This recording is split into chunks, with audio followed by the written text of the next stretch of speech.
Lanjutan cerita novel 3 Harta Ayah Misterius Ternyata Seorang Bos Besar. Bab 236. Lantas saja saat aku terbangun, aku tidak punya uang untuk naik taksi. Bisik Tracy pelan. Kamu tidak mengambil keuntungan darinya saat ia dalam keadaan tak sadar. Ponsel ultra tipis berputar-putar di telapak tangan Daniel, aura pembunuh terpancar dari matanya. Tidak, sungguh tidak. Mario bergegas menjelaskan, sebenarnya aku bukanlah pria normal.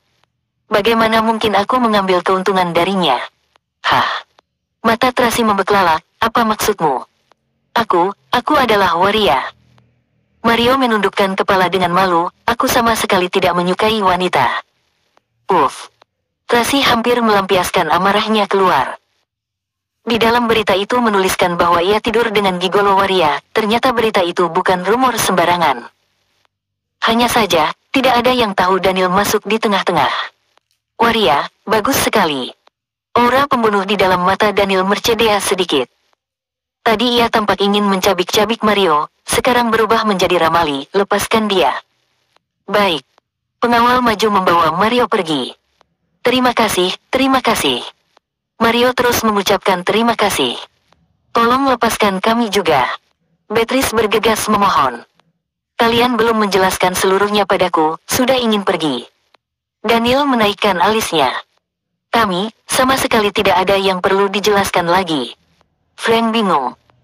Karena pria 4 tahun lalu itu adalah Daniel, maka sudah tidak ada rahasia apapun lagi. Apalagi yang perlu dijelaskan? Jangan-jangan. Beatrice berpikir dengan cepat, tampaknya Daniel masih belum tahu masalah 3 anak itu. Masih belum telat bagi Tracy untuk mengenalkan ketiga anaknya kepada ayahnya yang berkuasa dan hebat ini. Kenapa ia tetap menyembunyikan rahasia ini? Jangan-jangan, anak itu bukan milik Daniel. Aku tidak punya kesabaran menunggu lagi.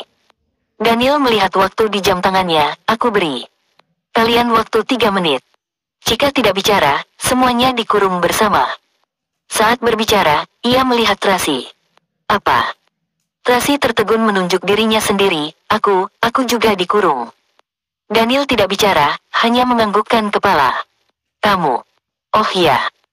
Daniel melihat ponsel Alice di tangan Tracy, seharusnya rahasia itu ada di dalam sana, kan? Ia mengulurkan tangan kepadanya, serahkan padaku. Tidak ada rahasia. Tracy mundur dengan panik. Daniel menaikkan alisnya.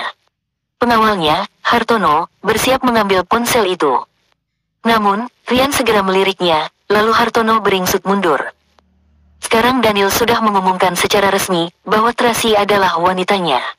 Pengawal mana yang berani menyentuhnya? Semuanya tuli. Daniel berteriak marah. Baik.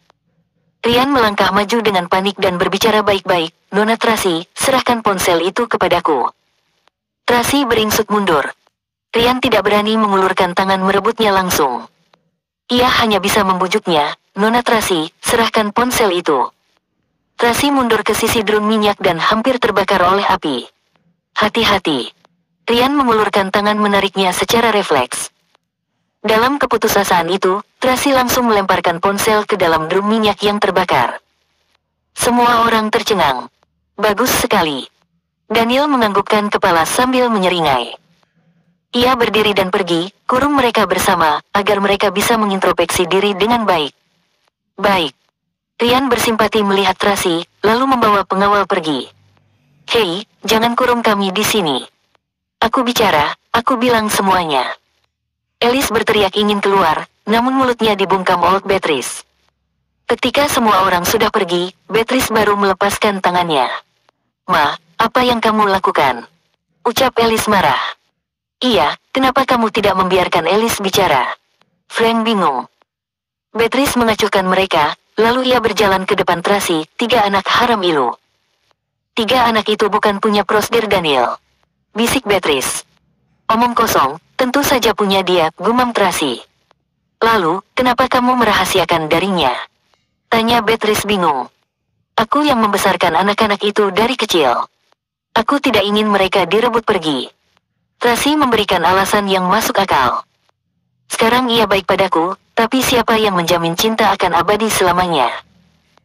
Begitu ia membenciku nanti, ia akan merebut anakku, lalu menyuruhku pergi sendirian. Bab 237.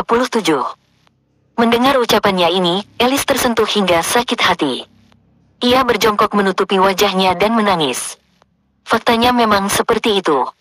Frank mendesah sedih, Christian kami telah dibawa pergi oleh kakek dan neneknya. Kami sudah lama tidak melihatnya. Wajah Beatrice juga murung, tapi ia segera sadar kembali dan mencibirnya, kamu kira aku bodoh? Memangnya kamu tidak tahu Presdir Daniel orang seperti apa?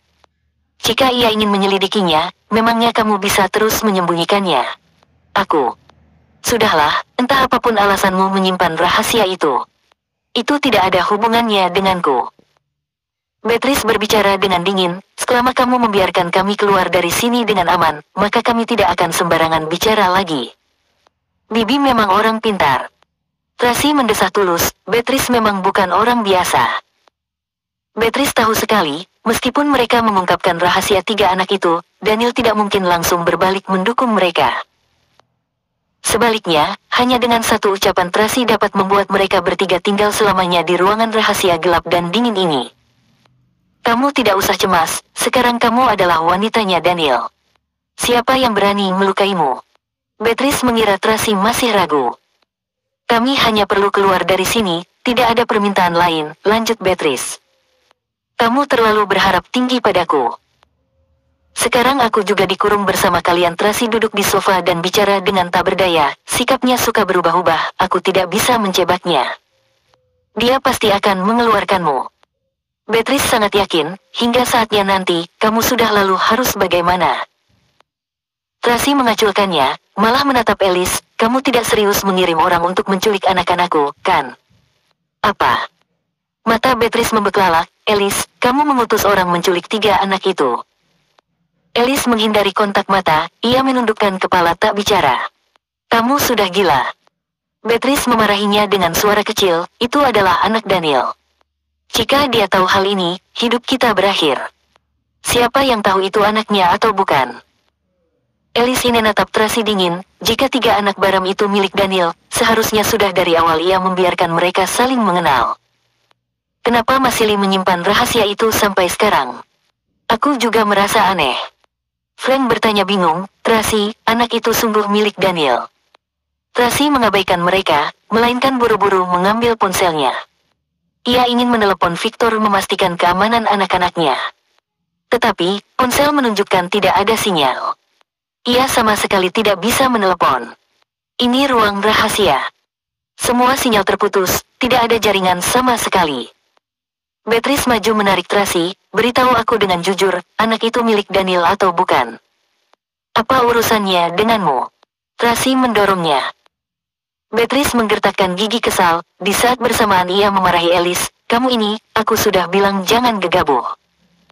Kenapa kamu selalu melakukan hal bodoh tanpa berpikir dulu? Hati Beatrice benar-benar ruwel sekarang. Ia berharap anak itu milik Daniel, tetapi ia juga berharap bukan milik Daniel. Jika anak itu milik Daniel, maka Daniel tidak akan melampiaskan amarah kepada mereka, karena mereka membantu Tracy menyimpan rahasia itu. Tetapi, jika orang suruhan Alice menculik anak itu dan terjadi sesuatu dengan anak-anak itu, maka hidup mereka sekeluarga akan berakhir. Jika anak itu bukan milik Daniel, Daniel akan berpikir mereka bertiga sengaja mempermainkan dia, kemudian mereka sekeluarga juga akan berada dalam masalah.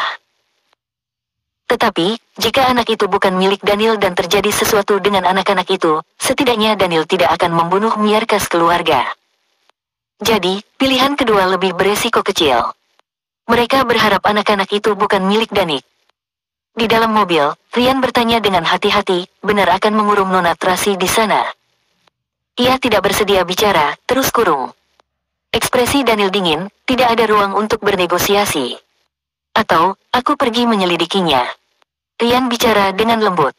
Sebenarnya bukan masalah rumit. Begitu diselidiki, pasti bisa ditemukan kebenarannya. Bab 238. Dani tidak bicara. Dia menoleh melihat jendela luar. Telapak tangannya terus memutar-memutar ponsel ultra tipis. Lah tampak sedang berpikir sesuatu. Cahaya gemerlap berkedap-berkedip di luar mobil menyinari wajahnya. Ekspresinya terus berubah-ubah dan sukar dipahami. Ryan melihatnya dari samping, tidak berani mengganggunya. Beberapa lama kemudian, Daniel membuka mulutnya, biarkan ia sendiri yang bicara. Baik. Rian menganggukkan kepala. Tracy tidak percaya Daniel sungguh mengurungnya di dalam sini. Ia merasa Daniel hanya menakutinya. Lalu segera menjemputnya kembali. Bagaimanapun, mereka masih dibayang-bayangi oleh kecangatan semalam. Tetapi, setelah lewat 1 malam, tetap tidak ada pergerakan di depan pintu. Tracy tertidur karena mengantuk. Tidak tahu ia sudah tidur berapa lama. Ja terbangun lagi dan di luar tetap tidak ada pergerakan. Ketenangannya dari awal mulai berubah menjadi kecemasan. Mental Alice mulai hilang kendali. Sebentar-sebentar ia menangis tak berdaya dan mengeluh tentang Stanley, sebentar-sebentar ia menunduk Tracy tidak tahu malu. Beberapa kali, ia ingin maju memukul Tracy, tetapi ia ditahan oleh Beatrice dan Frank. Tracy menghabiskan 1 hari 1 malam di lingkungan berisik dan menyedihkan. La menderita luka mental dan fisik. La khawatir akan keamanan anaknya. La berjalan ke pintu mengetuk pintu besi dan memanggil nama Daniel, tetapi tidak ada yang menghiraukannya. Ia berteriak ke arah CCTV di sudut dinding, namun tetap tidak ada orang yang datang. Kemudian, lagi-lagi ia melewati 1 hari. Alice pingsan karena fisik tubuhnya lemah. Beatrice dan Frank panik, mereka membujuk Tracy untuk memikirkan cara. Awalnya bahu Tracy memang terluka dan belum diobati. La ditarik-tarik oleh mereka, darah segar dari luka itu mengalir keluar. Ditambah lagi, ia sudah tidak makan tidak minum selama 2 hari 1 malam. Belum Isura lihat. Dengan baik, dan berulang kali disiksa Alice. Ia kelelahan dan pusing. Sekujur tubuhnya berkeringat dingin, lalu pingsan di sofa. Akhirnya, setengah jam kemudian, pintu besi dibuka. Tracy bermimpi buruk.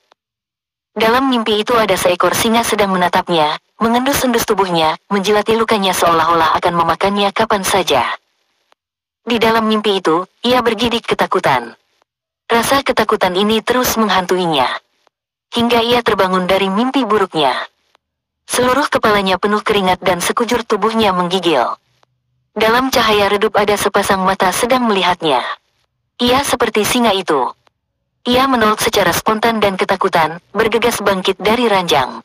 Sudah bangun. Daniel duduk di sofa, menopang dagunya dengan anggun dan menatap Tracy.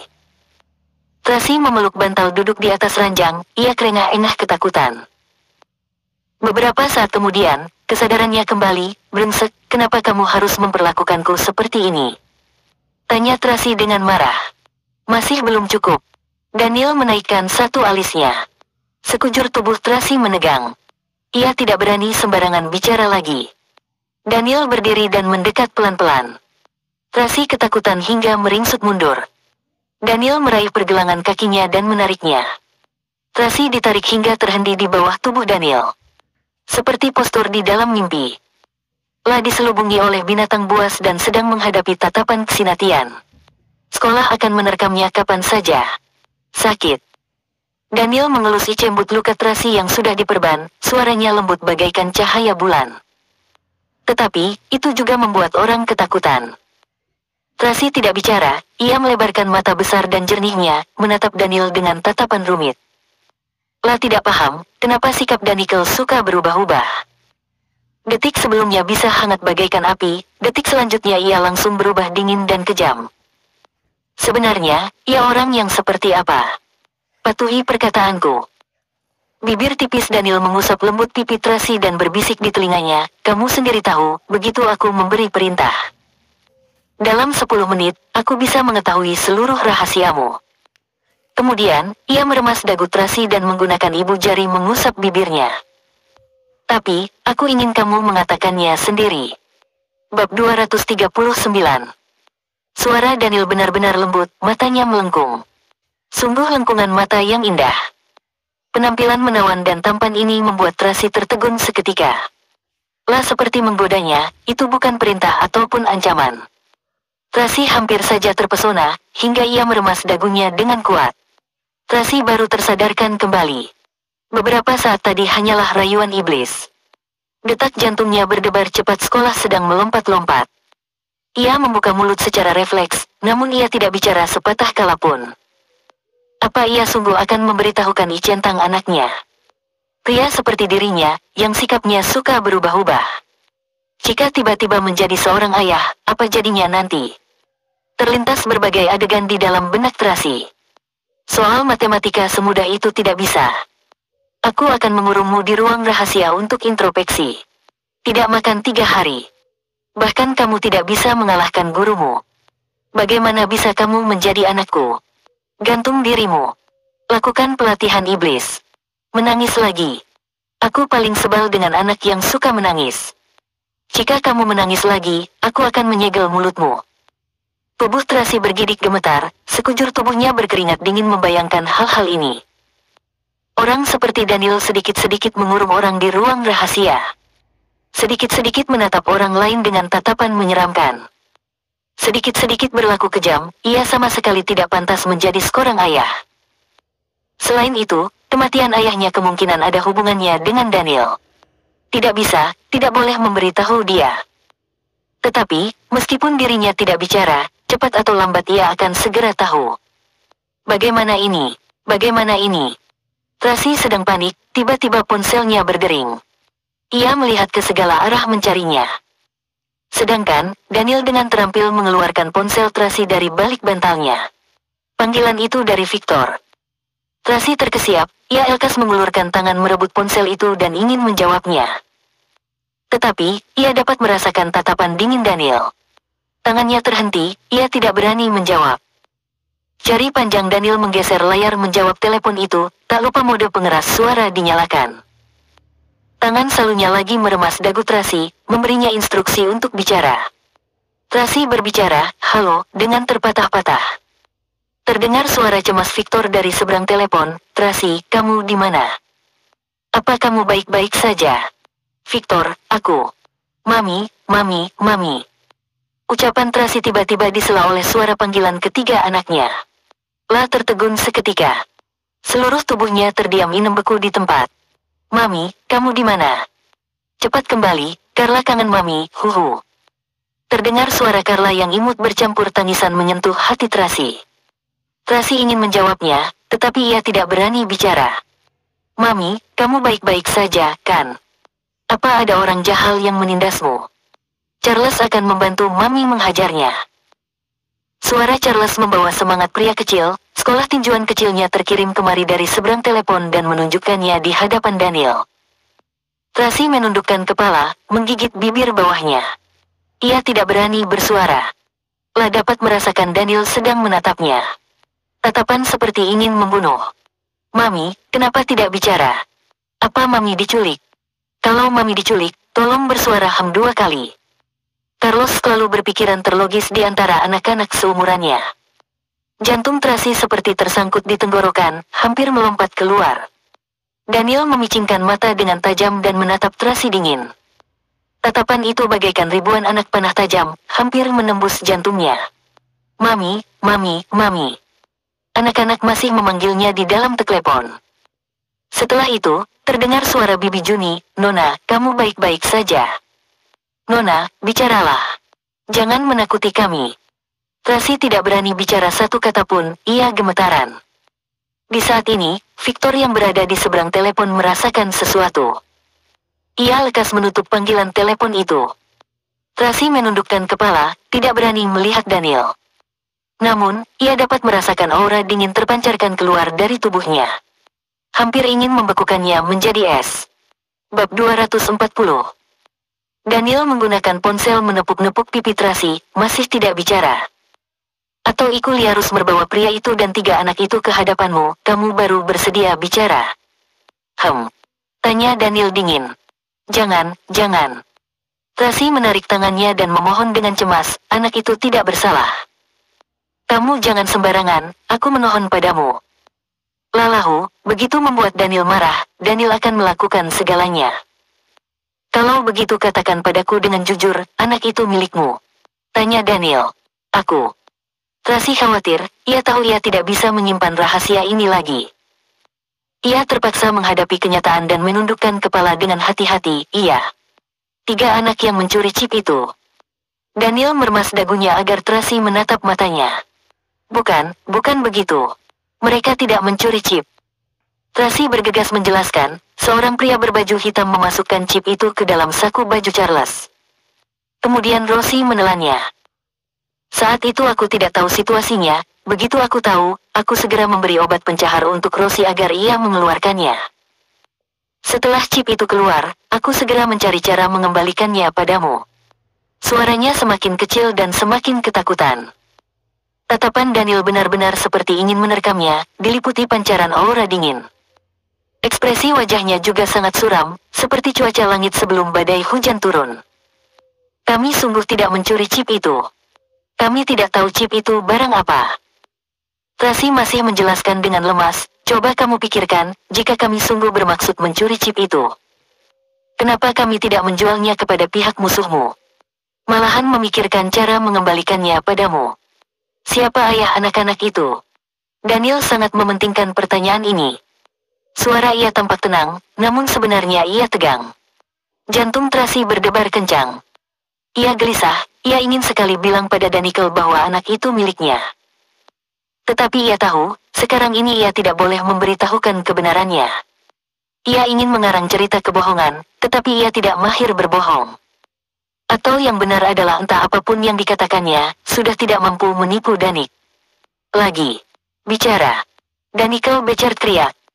Bulu kuduk Tracy meremang, ia menatapnya sambil gemetar, milik. Dia mengatakan, milik untuk waktu yang lama. Milikku. Walaupun Daniel mencoba yang terbaik mengendalikan diri dan menyembunyikannya, tetapi ia tidak bisa menahan diri bertanya, 4 tahun lalu itu, kamu hamil dan tidak mengalami keguguran. Kamu malah melahirkan 3 orang anak. Begitu, kan? Ada cahaya dan harapan dalam matanya. Ia berharap mendapat jawaban yang pasti. Karena gugup, tangan Daniel agak gemetar. Matanya terus menatap bibir Tracy, ia takut jawabannya salah. Bukan, tentu saja bukan. Tracy lekas membantah, bagaimana mungkin? La merasa Danichi adalah iblis yang sikapnya suka berubah-ubah. Mungkin sudah banyak nyawa yang mati di tangannya. Jika anaknya dan ia saling mengenal di saat ini, maka akan mengerikan sekali. Bukan milikku. Tiba-tiba Daniel mencubit pipi Tracy dan bertanya balik, jadi milik siapa? Tracy kesakitan hingga gemetar, ia mendorong tangannya dengan panik. Tok-toki, tiba-tiba terdengar suara ketukan pintu dari luar dan terdengar suara rian, Tuan Daniel, keluarga Victor kemari. Satu kalimat ini membuat situasi yang sudah berbahaya menjadi lebih mengerikan lagi. Tracy merasa tatapan Daniel semakin lama semakin berbahaya. Cubilan di pipinya juga semakin kuat, rasanya ingin membelah tulangnya. Sakit, Tracy berseru lemas. Masih tahu sakit. Dantel menatapnya dingin, 3 anak itu, jangan-jangan milik Victor. Keluarga Victor yang rendah hati dan Klegan berinisiatif memohon demi wanita ini. Jika wanita ini tidak ada hubungan dekat dengan Victor, siapa yang percaya? Bersambung. Nantikan cerita selanjutnya dan yang baru bergabung jangan lupa dukung channel ini dengan tombol subscribe, like, share dan juga komen. Semoga terhibur. Terima kasih.